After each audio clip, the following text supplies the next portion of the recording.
All right, guys, I am super excited for today's episode. Building on the last episode, pain is not bad, it's unpleasant. We're talking about 3 steps on using pain to learn and not to suffer, which is big promise, right? It's really useful if we're able to do that. So you're back. Thank you for coming back on the With Joe Wehbe Podcast. We're really deep now into exploring how we're wired, which is the first series. We've done a whole stack of episodes on that. And if you're new to the podcast, remember you can go back to the start and consume all the episodes in the order they were made, because they do kind of build on each other and refer back. But if you're here, that's all right. You're going to learn something today anyway, I reckon. You're going to learn 3 steps, I think, on using pain to learn, not suffer. So let's do it. I love the example of exercise when we think about that role that pain plays. And to recap briefly last episode, talking about, pain's not bad. It's just unpleasant because pain equals a learning opportunity plus an unpleasant experience, which is the carrier for that learning. So on a real physical level and tangible example, when we exercise, if you think about working out at the gym or going for a run, the experience in the moment is normally painful. Now, if you were to map the time you spent doing the exercise and map the time you enjoyed what you were doing versus the time you felt pain during what you were doing, the sum wouldn't really add up. It would be, most of the time, especially going for a run, most of the time would kind of be panting, short of breath, going through pain, muscles aching. And then the real joy comes from the release of tension at the end, kind of like what we talked about in the episodes about games and what makes a game enjoyable. The release of tension and the sense of accomplishment kind of brings the journey to a meaningful halt. But the experience when you're doing it is painful, technically, but it's what we call good pain, which is so oxymoronic, right? The idea of having good pain. But it's because we clearly see the use of the pain. That's what gives us a better framing. That pain is probably worse than a lot of the other little pains we have no regard for and avoid altogether, like pricking your finger, burning your hand a little bit. The experience of running a marathon is probably more painful, more excruciating. It's certainly stretched out over a longer time frame. All right, when you get those DOMs the next day after a big gym workout. Sorry, I always hit this bloody microphone. That's enough pain to teach me a lesson.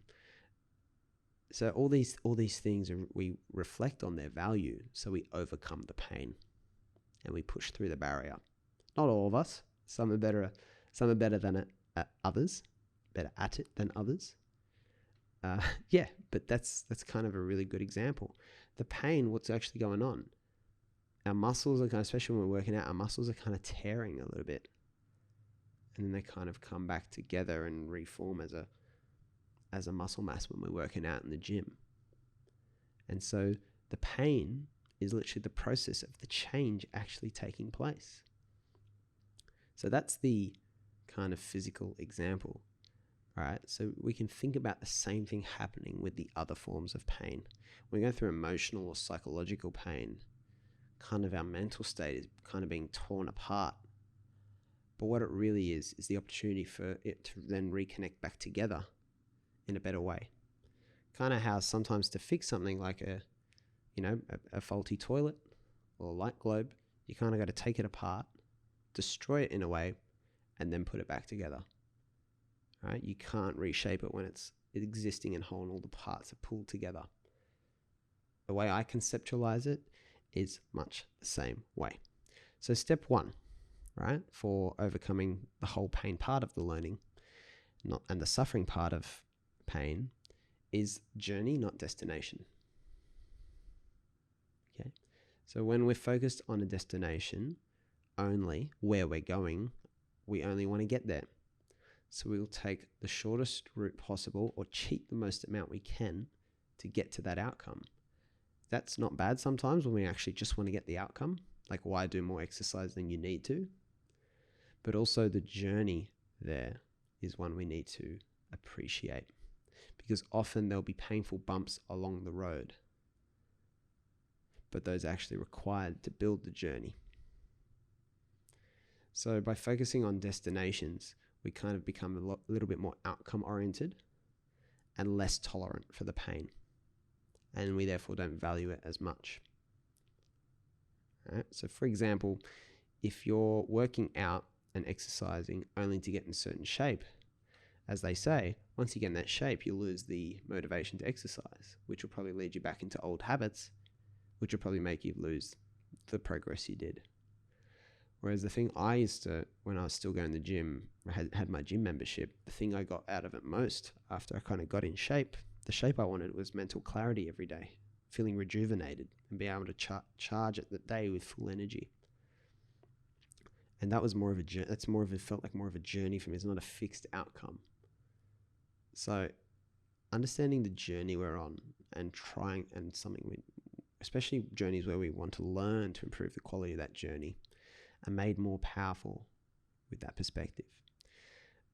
Step 2 is what I call upside stacking and downside protection. And these are basically just principles of investing. We cap the pain that we're going to experience and that we're exposed to, right? So there's plenty of examples. Obviously, the famous business example is the whole Richard Branson with Virgin, which was negotiating when they first started Virgin, negotiating to be able to sell the planes back to Boeing if the company didn't work out in the first year, because they wanted to protect their downside, right? They didn't want their exposure to be as big if the worst happened. So that's a very powerful example of basically protecting the downside, but also stacking the upside. So for example, this podcast, right? Doing this takes time. It's time that might, be wasted. I could have spent it on other things. What if I don't realize good outcomes out of it? So a really good way of de-risking the experience of doing this podcast is to stack the upside. So it's relevant to other work I'm doing with Do Hat Labs, which is all about rethinking education altogether and lowering the barrier to entry and opening 1,000 doors. It helps talk about ideas, which will probably be part of important books I plan to write. It also helps me connect with friends. A lot of my friends are the first listeners to this podcast, and it opens up really amazing conversations with them. All right? It's an opportunity to open other doors in life and open up other opportunities that I can't even predict right now. The podcast episodes sit around forever. There's no need to ever take them down once they're up. There's no effort or maintenance required in keeping the information up there, so it can always be found. It's kind of like always having this asset which can do so many different things. So any pain involved in the experience or any failure is kind of protected against by stacking the upside and all the good things that can come out of it. So any of the effort that is involved in going into it, into planning episodes, editing, the cost of the social media management and anything like that, right? Any of the negatives, the downside on those is kind of protected by making sure that there's so much to come out of it, provides way more motivation than is needed to just do the podcast, apart from the fact that it's just fun. So especially when we maximize the learning we get out of things, it makes the pain more productive to go through. So we're never going to opt into too much pain, right? We're never going to deliberately get in a romantic arrangement where we're going to have a messy breakup, right? We're never going to get into a business venture where we're going to lose millions and millions of dollars. We're never going to deliberately go into a situation where we get massively publicly shamed and embarrassed and outed for something really kind of embarrassing about us. All right, kind of like what's Paul Giamatti's character in Billions in I believe it's season 4. It comes out about his dark sexual tendencies. All right, we're just not going to do things like that consciously. So we're always protecting the downside on the pain, but it's different to avoiding pain. There are always risks. There are always potential downsides. We can't avoid them, but we know that there's learning there. So what we do is we try and pull the levers a bit with the whole upside stacking, which is normally the learning and the journey upside we get. Learning is always something we can maximize in what we're doing. It's always present all that we do. But we can also try and cap the pain and protect against it. Sometimes we can neutralize it altogether, right? But if it's time efficient, if it doesn't require much money to do, the effort we have to put in is not actually that bad, and we leverage other people, we get other forms of leverage to do a thing, we're lowering the downside and the potential pain and exposure. Now, step 3 is something I call the slingshot mechanism. So this is one of, I think, the most important ideas I think I've talked about in any of my work. Apologies, it hasn't really fit thematically to do a whole podcast on it yet, but it certainly is whole podcast, if not whole stream worthy. The slingshot mechanism is basically the idea of rebounding from failure and why failure is nothing to fear at all. So when you think about a slingshot gets pulled back, right? It's a rubber band, it's elastic, right? And it gets pulled back. And that's in this metaphor, that's the setback.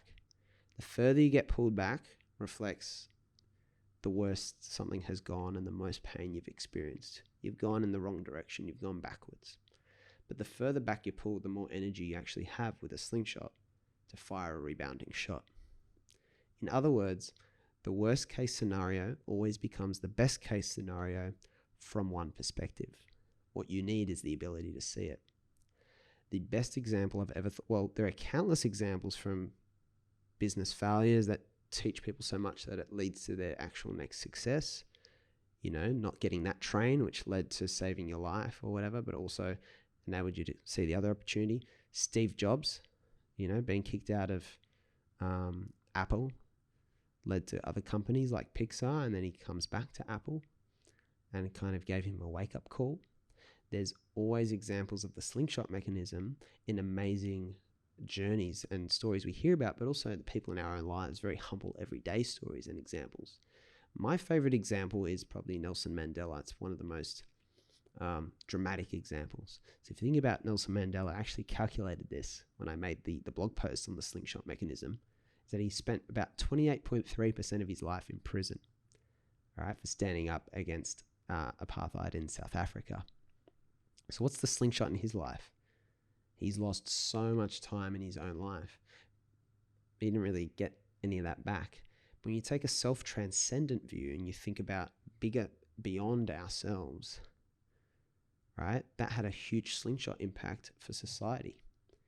Would his story be nearly as powerful if he hadn't spent so much time in prison, such a painful experience? Didn't he teach everyone so much, including people within his own country? So thinking about that learning, hang on. The learning's not just within you and your own learning, but it can be collective.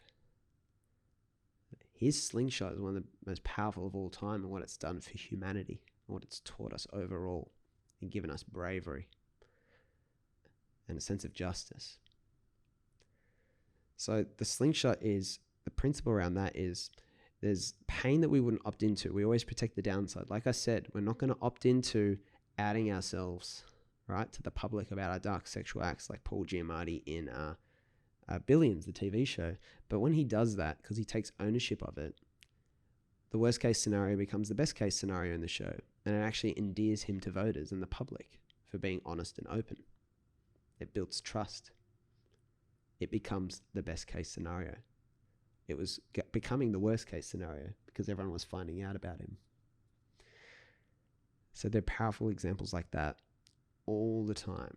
But we won't opt into those situations because they're so painful we don't want to go there, right? My father learned incredible lessons in life about appreciating the time you have with family because his own father died at an early age from a heart attack, surprisingly. So it's made him appreciate life more and family more. And for that reason, he always spent a lot of time with us growing up and didn't just spend it all working. But we don't opt into situations where we lose loved ones just for the lessons it can teach us. Right? We're not objective about just doing the thing where we learn the most. Again, we're more sensitive to pain than we are to pleasure and reward. It's a very, very powerful idea, right? But when it happens, it's happened. It normally happens out of our control. We normally rearrange the whole thing and turn it to an advantage. So the point of this episode is a little bit misleading. It's not actually that we can get rid of pain altogether or avoid it. We can reduce it and cap it to when it's not worthwhile, which is the investing metaphor, which is step 2, which is weighing the downside and the upside. And then not just weighing them, but then trying to fix the weighting So make sure the upside is so big that any pain will almost be inconsequential. But then even if we suffer a really painful experience, we use the slingshot. This perspective for me removes any fear of failure. I normally get the impulse of a fear of failure, which is Astros, sending a fear when I'm about to do something big, like maybe launch our book coming up. It's like, oh my gosh, this is a really big step. There's so much involved. What if it actually doesn't get that many sales? But then I realized the downside protection has been done so well and the upside is so big and limitless that I don't really have anything to worry about, right? I enjoyed the process even if not a single book is sold, which is great. And sorry, the other point has temporarily escaped me. Oh yeah, or the slingshot. Even if it goes terribly, I'll learn more than I did if it had gone well. Because no one deliberately opts into failure, so that means those lessons are rarer, so they're more precious. So I find that very powerful. So your prompt then, and hopefully you can kind of take up the same mindset, and you just really, once you reflect on everything, you have no reason to actually be afraid of anything anymore because of the slingshot principle. But you can prompt today is to maybe write down an example of a pain experience, even if it was what we talked about yesterday, that really big, most painful experience in your life, which is probably the most emotional. Therefore, you didn't really look at the learning as objectively and clearly as you could have. But now you can write down what the unpleasant experience part of that was and what the learning part of that was. And you can compare the difference. And you can look at the learning for what it was, right? And talk about it, which will make you kind of get more out of that painful experience. You might as well, it's already happened. But then the painful experience, right? You're not going to deny it. It happened. It was unpleasant. It's kind of like what I think about now, and I try and, get better at, you have certain disappointments. Maybe you miss an opportunity. Maybe, you have a fallout with a friend or someone romantically, and you think, oh, I don't want to be upset about that. Well, again, we can't avoid and just neutralize pain altogether. It should be unpleasant. It is. But it shouldn't derail us. It shouldn't throw us completely off track forever. That's not a proportionate emotional response. That's a misshapen response, maladaptive, astro. So it's not denying, but it's writing it down. Yes, this was unpleasant. But separately to that, this is how I felt, but separately to that, this is what I've learned. And when you focus on what you've learned out of it, instead of denying the unpleasant, your bucket for that idea, for that experience improves. You're given the bad part of the memory competition for something much better, something that blooms out of it, which gives you more confidence going forward because wow, I learned so much. Even if something else bad happens, I've learned more to prepare me for that. And I'll be able to navigate it better. And even if it goes bad again, I'm just going to learn even more, which even if I run out of time to enjoy all these learnings, then they'll become more useful for other people beyond me. Nelson Mandela. It's hard to lose. So, and then that unlocks your courage to go and live the 1,000 doors. We've come full circle to the central theme of this podcast, the 1,000 doors. That's what it's all about. And what is the best way to open 1,000 doors for you? You got to remember by now, I say it at the end of every bloody podcast episode, it's to concentrate on opening doors for others. This has been the With Joe Wehbe podcast, and we will be back again tomorrow.